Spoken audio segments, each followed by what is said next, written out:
Welcome back to the channel, guys. Hope you guys are staying safe. So let's get into the chapter 2, the Detached Chaperone. For time's sake, let's skip some dialogue. I disconnect the comms, turn my focus back to Octane's date with Yoko.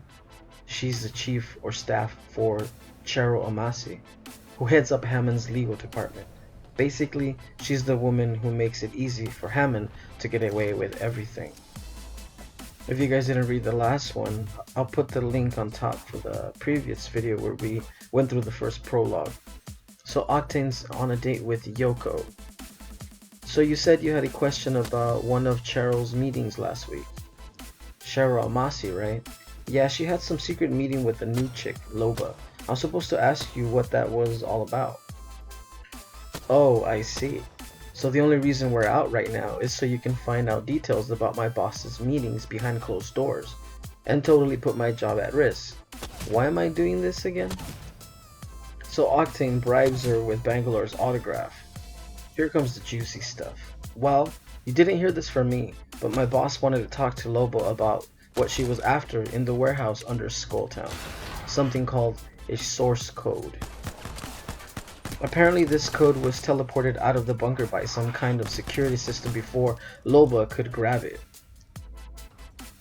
My boss can get Loba the coordinates where the source code went, but she wants something in return. So something ends up happening, and Mirage contacts Wraith, and Wraith teleports to Octane, teleports him out.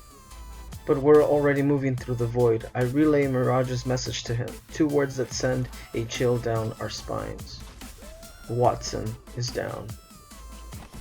What happened? We were scoping out the nest. Watson told us she was going to plant fences. We didn't realize she went into the building. By the time we got inside, there was nothing to do but be sad. I see Caustic standing over Watson's bed. I look to Pathfinder, confused. Not the guy I expected to hold vigil. He hasn't left her side since we got back. I don't keep many friends. The girl in the bed is my top 3. Caustic acknowledges me with a sad nod for understanding. It's a look I've never seen on his face before. It's almost sympathetic. To everyone else, he and I are outsiders. To Natalie, we're family. Somehow we got on the bad path. Now how do we get off it? She'll make a full recovery. What matters now is finding the other half of the Gemini. Caustic has her pinned against the wall by the throat before I even realize he can move that fast.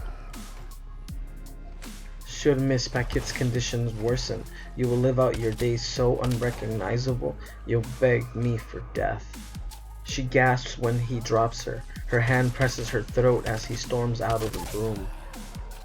Caustic is a badass.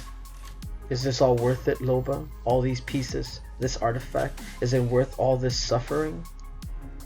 It's everything. Why? What is it?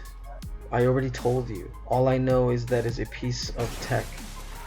I'm not talking about the artifact. I'm talking about the source code. What is it? Her eyes go wide when I mention it. I struck a nerve. She opens her mouth, starts to say something, but a different voice answers. My voice, 3 words. He's above you. And I know who it is before I even have a chance to look. I have a better question, girlies. When were you going to tell me there was a whole world out there where I'm worshipped like a god? As I reach for my kunai and I try to piece together how long he's been up there, I realize I was wrong earlier. This isn't the bad path we're on. We chose the worst path. The next chapter, the liberated narc. So if you look at the new artifact, the Occipital hub, occipit means the back of the head or skull. I'm starting to think that we are building a skull. And I do know the answers, but I am not going to spoil the quest. I hope you guys enjoyed this video.